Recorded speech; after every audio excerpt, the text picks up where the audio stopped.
देशाचे नेते आणि खऱ्या अर्थानं इथल्या बहुजनांना सामाजिक न्यायाच्या मुख्य प्रवाहामध्ये आणणारे माननीय शरदचंद्रजी पवार साहेब यांना निमंत्रित करतो आणि विनंती करतो आपण मनोगत व्यक्त करा.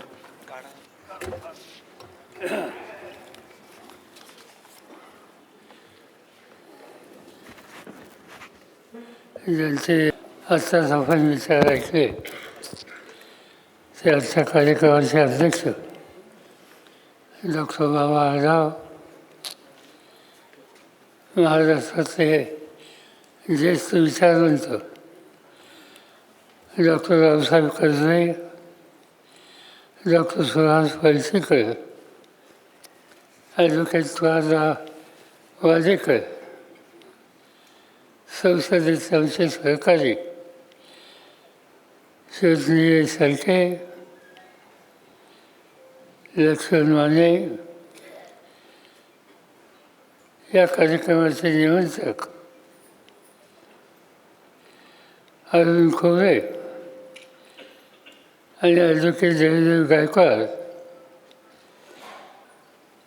संघटनेचे आमचे सहकारी प्रशांत जगताप, व्यासपीठावरचे मान्यवर आणि उपस्थित बंधू भगिनींनो,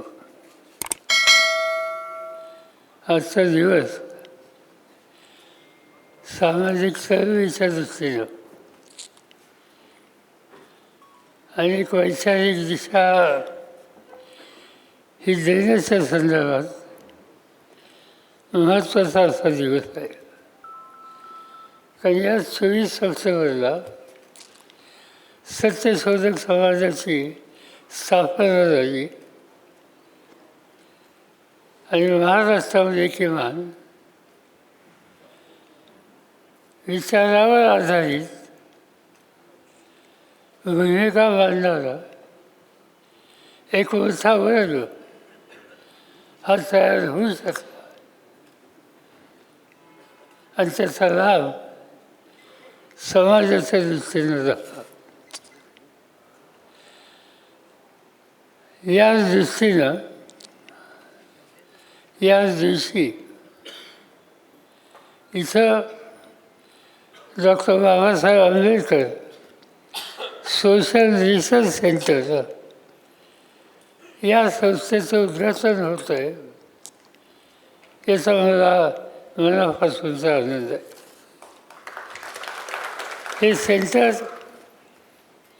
पुण्यामध्ये होतं आहे. आपण अपेक्षा करूया की या सेंटरच्या माध्यमातून डॉक्टर बाबासाहेब आंबेडकरांनी जी दिशा आपल्या सगळ्यांना दिली त्या संदर्भात एकंदर आजची स्थिती, आजची आव्हानं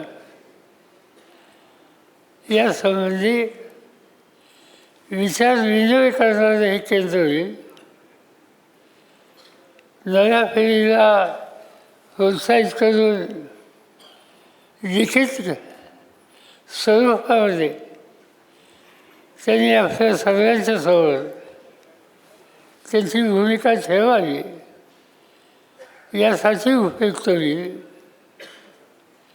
आणि त्या दृष्टीनं जयदेव गायकवाड यांनी हा कार्यक्रम हातामध्ये घेतला, उपक्रम हातामध्ये घेतला. तो माझ्या दृष्टीनं अत्यंत महत्त्वाचा आहे. याचं मूळ पुरुष डॉक्टर बाबासाहेब आंबेडकर. बाबासाहेब आंबेडकर हे नाव निघाल्याच्या नंतर सर्वसामान्य माणूस कटाक्षाने संविधानाचा उल्लेख त्या ठिकाणी करतो. आणि ही गोष्ट खरी आहे. हा देश एकसंघ राहिला. काही आव्हानं आहेत, काही चुकीच्या गोष्टी घडत आहेत. त्यासाठी वेळप्रसंगी संसदीय साधनांचा आधार घेऊन भूमिका मांडण्याचा प्रयत्न होतो आहे. पण ही गोष्ट मान्य करायला पाहिजे, आजपर्यंत हा देश एकत्र आहे आणि तो एकसंघ ठेवण्यासाठी संविधान यांचं योगदान हे प्रचंड आहे.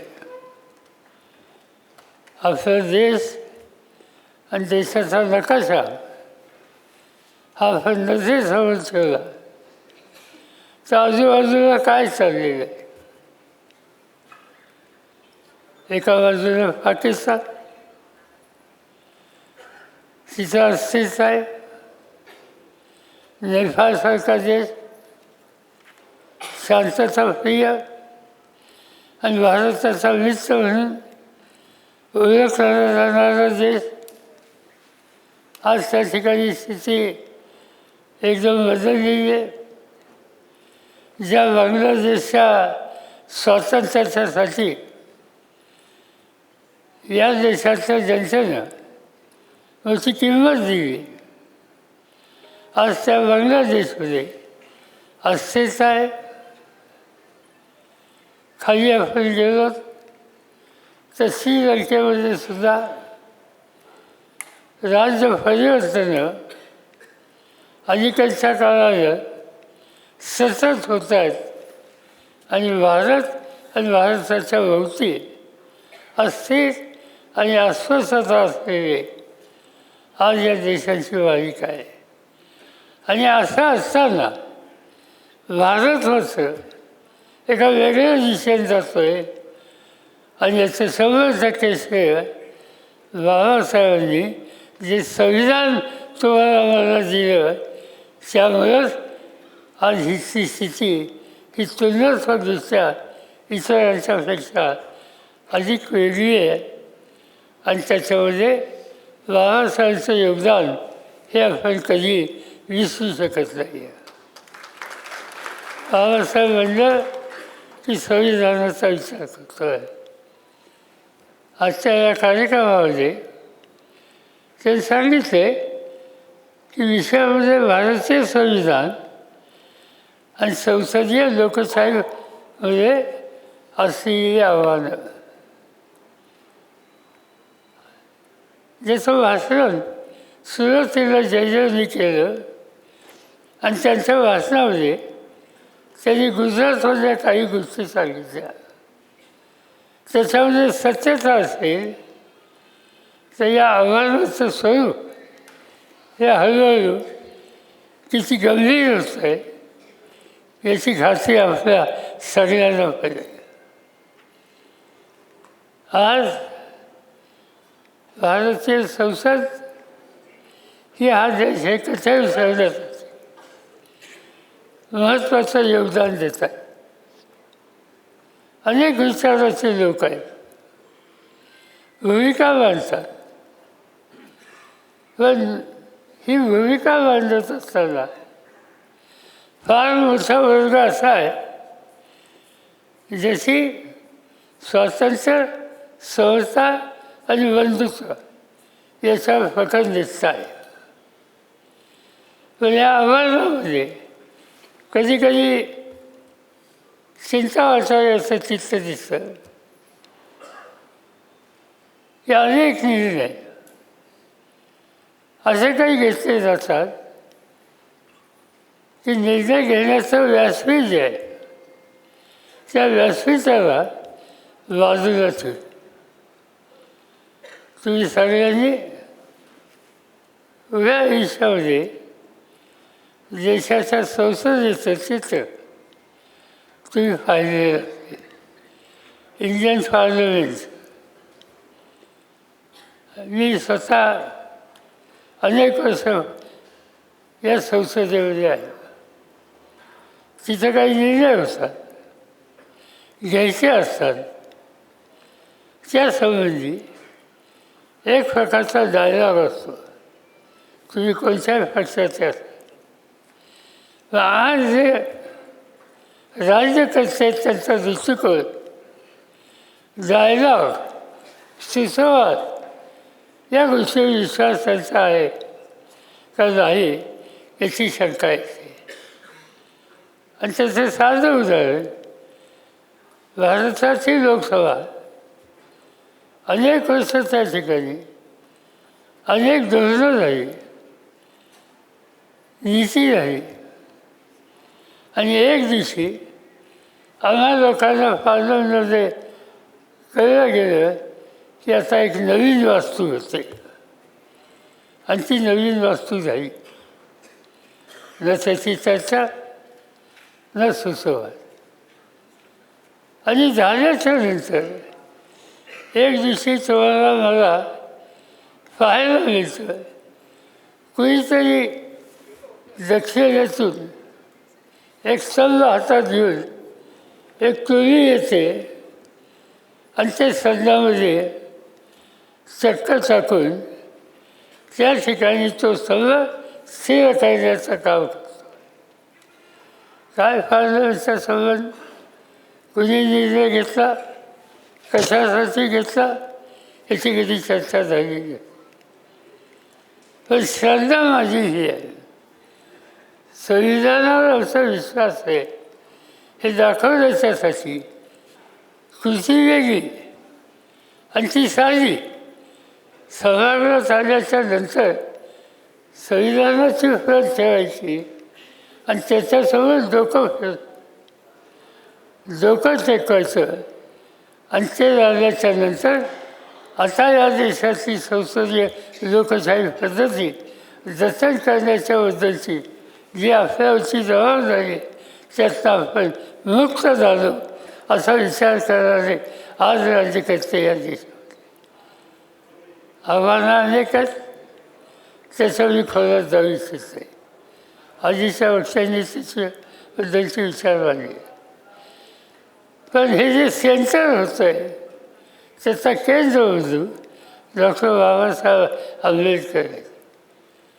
आणि डॉक्टर बाबासाहेबांनी संविधानाच्या संबंधीचं दिलेलं प्रचंड योगदान हे जसं महत्त्वाचं आहे तसं हा देश उभा कसा करायचा, शक्तिशाली कसा होईल, मूलभूत प्रश्नांची सुटका कशी होईल, सोडवणूक कशी होईल आणि या दृष्टीनं अनेक निर्णय त्यांनी घेतले आणि एक दिशा देशाला दाखवायचा प्रयत्न त्यांनी केला. स्वातंत्र्याच्या आधी जे सर्वपक्षीय केंद्रामध्ये सरकार होतं, जवाहरलाल नेहरूंच्या नेतृत्वाखाली त्या सरकारमध्ये डॉक्टर बाबासाहेब आंबेडकर हे महत्त्वाची कामगिरी करणार एक केंद्रीय मंत्री होते. त्यांनी काय त्या ठिकाणी विचार केला, कोणती दृष्टी आपण दाखवली. हा संबंध देश बळीराजाला सन्मान देणारा, शेतीवर अवलंबून असलेला आणि भुकेचा प्रश्न सोडवण्याच्यासाठी आवश्यकता असलेले निर्णय कृतीत आणण्याच्या दृष्टीनं एक महत्त्वाचा देश आहे. शेती ही कशी संपन्न करता येईल याचा विचारसुद्धा स्वातंत्र्याच्या आधीच्या मंत्रिमंडळामध्ये बाबासाहेबांनी केला. त्यांच्याकडे जे खातं होतं ते इरिगेशन ज्याला आपण म्हणतो, पाटबंधारे म्हणतो, तत्सम काम त्यांच्याकडे होतं. विद्युत निर्मितीचं काम हे त्यांच्याकडे होतं. आणि त्यावेळेला बाबासाहेबांनी जो एक निर्णय घेऊन ठेवला की या देशामध्ये सामान्य माणसाचा भुकेचा प्रश्न सोडायचा असेल तर पाणी याच्याकडे एका वेगळ्या दृष्टिकोनातून बघितलं पाहिजे. आणि त्याची सुरुवात त्यांनी करतात. हिमालयातनं येणारं प्रचंड पाणी हे कुठं थांबवू शकलो आणि शेतीला ते उपलब्ध करू शकलो तर माझी खात्री, त्यांची खात्री होती की या देशाचा हा बळीराजा उत्पादन वाढवेल आणि भुकेची समस्या ही सोडवेल. त्या देशामध्ये लाकडा रांजण यासारखी मोठी धरणं याची पूर्ण तयारी की डॉक्टर बाबासाहेब आंबेडकर यांनी त्यांच्या स्वातंत्र्याच्या आधीच्या काळाच्या मंत्रिमंडळात केली. पाण्याच्या बरोबर वीज हा महत्त्वाचा होता. जिथं विजेची कमतरता नाही उपलब्ध आहे ते देश पुढे जाण्याच्या दृष्टीनं यशस्वी होतात. त्या कालखंडामध्ये विद्युत पुरवठा सगळीकडे नव्हता. अगदी मला आठवतं आहे 1950 सालामध्ये मी 10 वर्षाचा असतो. माझ्या गावामध्ये वीज मंडळाची वीज नव्हती. कोणत्या एक खाजगी वीज आहे त्यांनी तयार केलेली वीज ही मिळायची आणि तिची उपलब्धता ही मर्यादित असायची. डॉक्टर बाबासाहेब आंबेडकर ज्यावेळेस त्यांच्याकडं जलविद्युत खातं होतं त्यावेळी हा विचार केला की या देशाला दारिद्र्यातून बाहेर काढायचं असेल तर विजेची उपलब्धता ही सुद्धा तितकीच महत्त्वाची आहे. आणि त्याची पूर्तता करायची असेल त्या देशामध्ये काही ठिकाणी अधिक वीज, काही ठिकाणी विजेची कमतरता. एक काळ असा होता की महाराष्ट्रामध्ये सुद्धा एकवेळ विजेचं मोठं केंद्र पुण्याच्या आजूबाजूची सोयली स्वातंत्र्याच्या नंतर केलेली त्याची कोयना होते.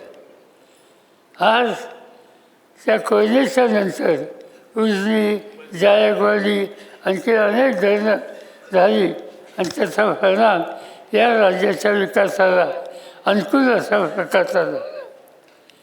बाबासाहेबांनी हाच निर्णय त्या काळामध्ये केला 47 साली आणि त्यांनी पंजाब आणि हरियाणामध्ये भाकरा रानगड या धरणातून शेतीला पाणी मिळेल पण त्यावर इथं वीजही तयार झाली. आणि तयार झालेली वीज या 2 राज्याची गरज भागून अधिक असेल तर ती इतरत्र सुद्धा दिली पाहिजे. आणि त्यासाठी पॉवर ट्रान्समिशन कॉर्पोरेशन नावाच्या संस्थेची उभारणी याचा निर्णय फाईलवर डॉक्टर बाबासाहेब आंबेडकरांनी केले होता. अशा अनेक गोष्टी आहेत. त्यांचा सवन दृष्टिकोन हा देशाची उभारणी करणं, देशाचा सामान्य माणूस स्वतःच्या पायावर आत्मविश्वासानं उभं राहतो आहे याची खबरदारी केलं आणि त्या दृष्टिकोनातून त्यांनी पावलं टाकली. बाबासाहेबांचं लिखाण अनेक दृष्टीनं प्रसिद्ध आहे. माझ्याकडं राज्याची सूत्र होती त्या 2 गोष्टी मी केल्या. डॉक्टर बाबासाहेब आंबेडकर यांचं राहायचे लिखाण याच्यावरचे ग्रंथ प्रसिद्ध करण्याचा निर्णय घेतला आणि मी सत्तेत असेपर्यंत जवळपास 9 ग्रंथ प्रसिद्ध झाले. त्याची आज काहीतरी 16-17 पर्यंतची संख्या गेली. आणि तसंच का महात्मा ज्योतिबा फुले यांचं संपूर्ण जीवनकाळ यासंबंधीचे ग्रंथ प्रसिद्ध करण्याचा निर्णय आम्ही लोकांनी घेतलेला होता. त्याची उपयुक्तता आजही त्या ठिकाणी होते. पण याची सगळ्या दृष्टीनं चर्चा व्हायची आवश्यकता आहे. आज तुम्ही बघता त्यांनी अनेक गोष्टी लिखाण केल्या. प्रॉब्लेम ऑफ रुफीचा प्रॉब्लेम यासंबंधीचा त्यांचा प्रबंध हा परदेशामध्ये गाजला गेला. कोलंबो युनिव्हर्सिटीमध्ये गेल्यानंतर आम्ही लोकांनी एकदा जायची संधी मिळाली तर आम्ही कटाक्षाने एकच विनंती केली की बाबासाहेब इथं कुठे होते, त्यांचं योगदान काय, कोणत्या ग्रंथालयामध्ये तासनतास बसत होते आणि त्यांच्या शिफाऱ्या काय यासंबंधीची माहिती आम्हाला घेण्याची इच्छा आहे. आणि मला आनंद आहे की त्या ठिकाणच्या विद्यापीठांनी त्याची सुविधा सगळ्यांच्यासाठी आधी करून ठेवलेली आहे.